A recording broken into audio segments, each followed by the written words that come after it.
Komisi Pemilihan Umum atau KPU RI telah menetapkan 5 jadwal pelaksanaan debat Capres dan Cawapres pada Pilpres 2024. Dalam penetapan itu, tidak ada putaran debat secara terpisah yang khusus hanya dihadiri Capres atau Cawapres seperti debat-debat di Pilpres sebelumnya. Mengapa dan sebenarnya apa urgensinya? Kami akan coba membahasnya bersama analis politik Ray Rangkuti. Bang Ray, terima kasih atas waktunya. Mungkin pertama-tama saya ingin minta tanggapan Bang Ray mengenai format debat saat ini. Ya, menurut saya memang kurang tepat ya, tidak lazim. Dan kalau dibuat dengan format seperti yang disebutkan tadi itu, yaitu sedikit banyak sebetulnya agak bertentangan dengan aturan. Sebab dalam aturan itu kan dinyatakan bahwa debat itu dilakukan 5 kali, 3 kali untuk calon presiden dan 2 kali untuk calon wakil presiden. Jadi itu dipisah. Pemisahan itu menandakan ada debat yang terpisah. Debat terpisah antara capres dengan debat terpisah antara cawapres gitu. Jadi kalau dibuat oleh KPU dengan desain dicampur ke semuanya, ya agak bertentangan dengan apa namanya itu ya maksud dari aturan itu.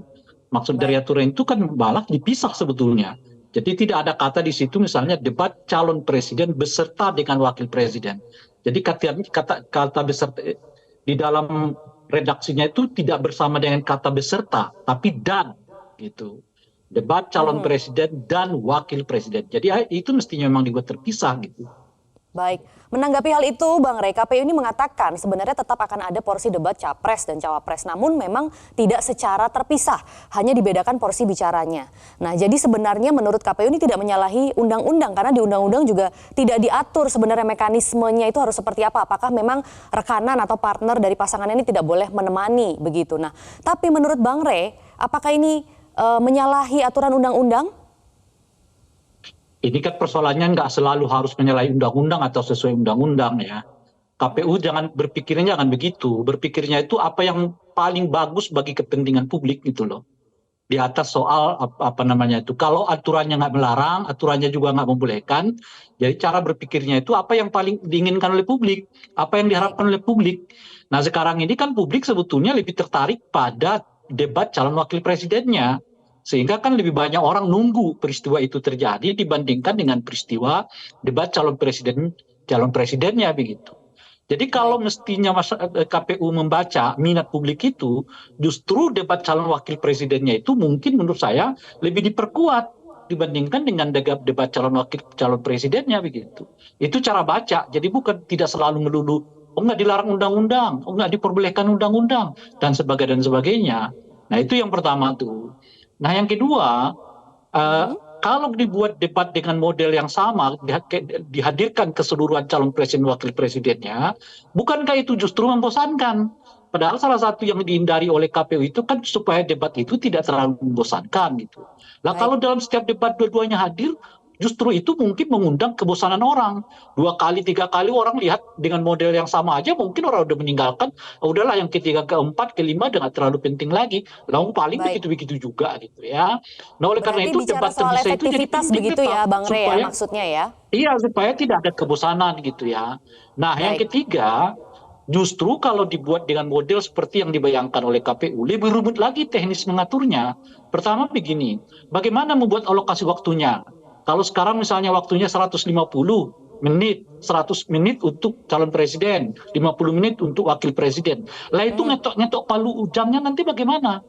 Nah, kapan waktu silang-selingnya? Kalau yang ditanyakan nanti wakil presidennya, boleh nggak presidennya ikut serta ngomong? Kapan wakil presidennya mempersilahkan calon presidennya harus ngomong? Malah jadi repot gitu. Lebih banyak aturan Baik. teknis yang harus dibuat di dalam.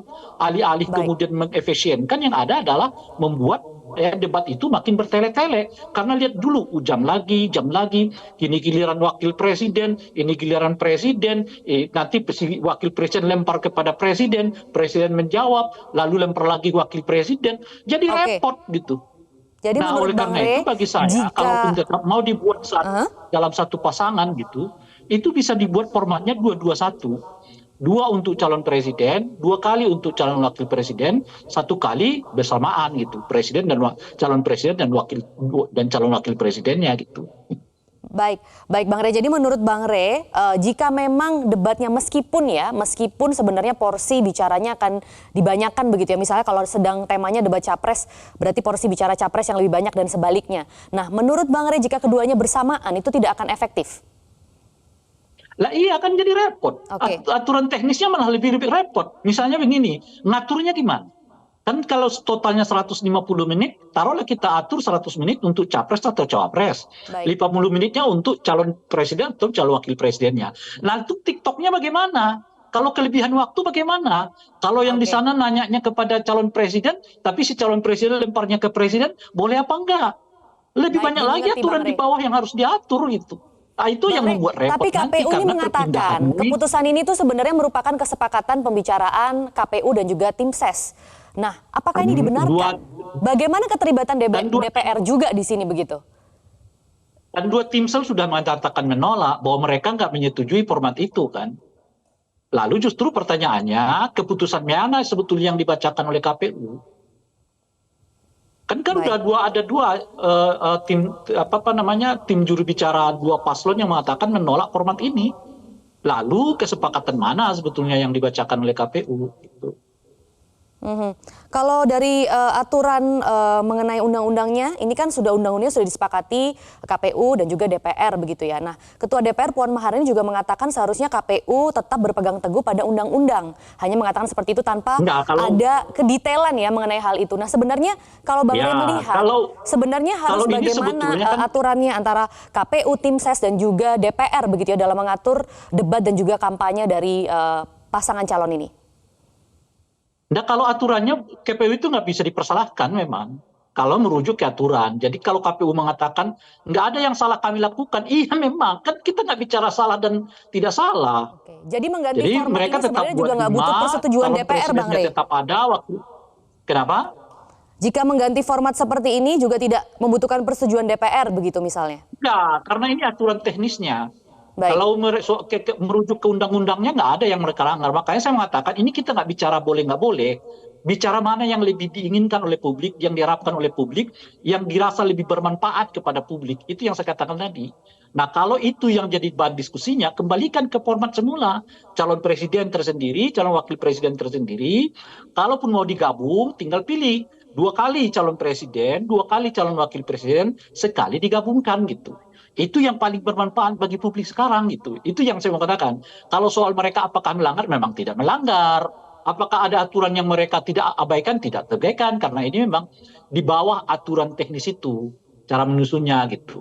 Nah, tapi jelas apa yang mereka lakukan ini menurut saya pertama tidak sesuai dengan semangat yang dibuat di dalam aturan itu.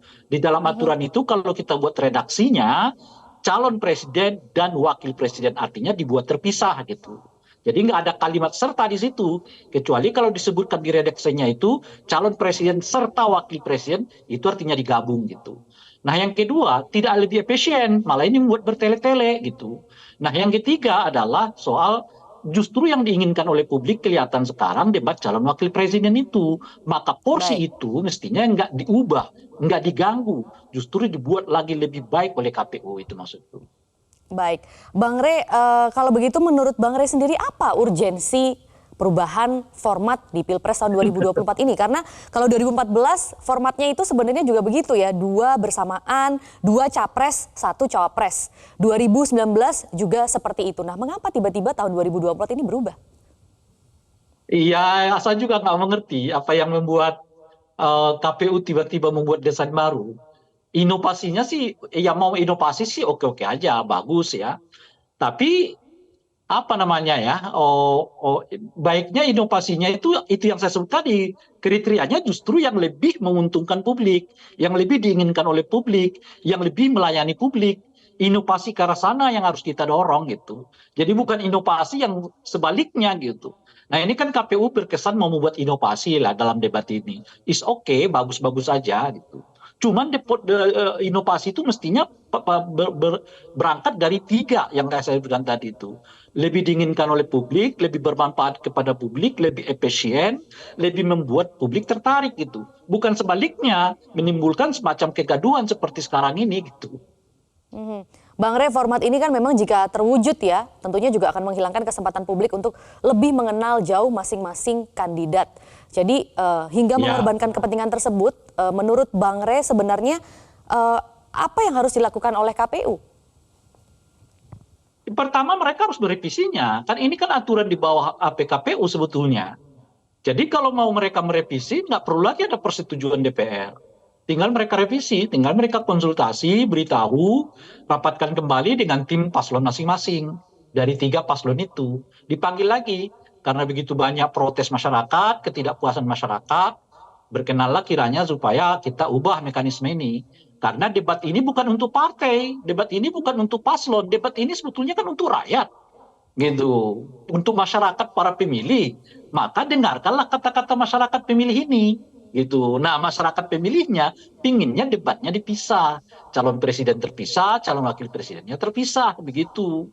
Nah, karena memang apa, karena debat ini dibuat bukan untuk menampilkan para pasangan calon, tapi Hmm, dibuat untuk masyarakat mengerti, paham, dan dapat secara rasional mempertimbangkan visi misi yang ada di dalam ya surat visi misi yang mereka serahkan kepada KPU. Nah, di debat itulah diuji apakah visi misi itu rasional, apakah visi misi itu terlalu bombastis, ngecap gitu, mhm. atau itu sesuatu yang bisa terjangkau, bisa Baik. masuk akal, bisa, bisa dilakukan gitu. Oke, Sebab ada nanti dalih kalau lain kita Bang Rey nggak dari pernah mau Ketua melakukan. KPU ini mengatakan katanya supaya publik ini bisa melihat kekompakan pasangan calon di tahun 2024 ini. Tanggapan Bang Rey? Jadi sebetulnya makanya saya mengatakan kalaupun mau buat dua-dua-satu. Dua untuk calon presiden, 2 kali untuk wakil presiden, sekali untuk berpasangan gitu. Itu satu. Justru Oke. kalau mereka dipisah juga, kita akan melihat betul-betulnya keseriusan mereka. Ini kan sama seperti orang ujian. Ya kan, Mhm. ujian yang sama. Lalu kita pertanyakan mereka dengan waktu yang berbeda, dengan tempat yang berbeda. Bisa loh mereka berbeda jawabannya. Kan ketahuan mereka nggak kompak gitu loh. Ketimbang di dalam satu forum yang mereka udah kontak-kontakan gitu loh. Aku udah ngomong Baik. begitu, ya berarti tinggal yang di belakang ngikutin. Tapi kan kalau dipisah, belum tentu connect loh ini. Si A mengatakan ini, si B mengatakan begitu gitu. Ternyata mereka nggak satu pemahaman terhadap visi misi yang mereka buat juga gitu. Baik, pertanyaan terakhir Bang Rey, dalam waktu dekat Ya, katanya akan ada agenda pertemuan KPU dengan tim kampanye Capres-Cawapres lagi. Dan tadi juga Bang Rey mengatakan sebenarnya tidak semua tim kampanye setuju dengan usulan format baru ini. Nah, kalau begitu apa nih betul. yang bisa dilakukan oleh tim ses kampanye misalnya untuk mengubah, apakah masih bisa diubah begitu format debat Pilpres 2024?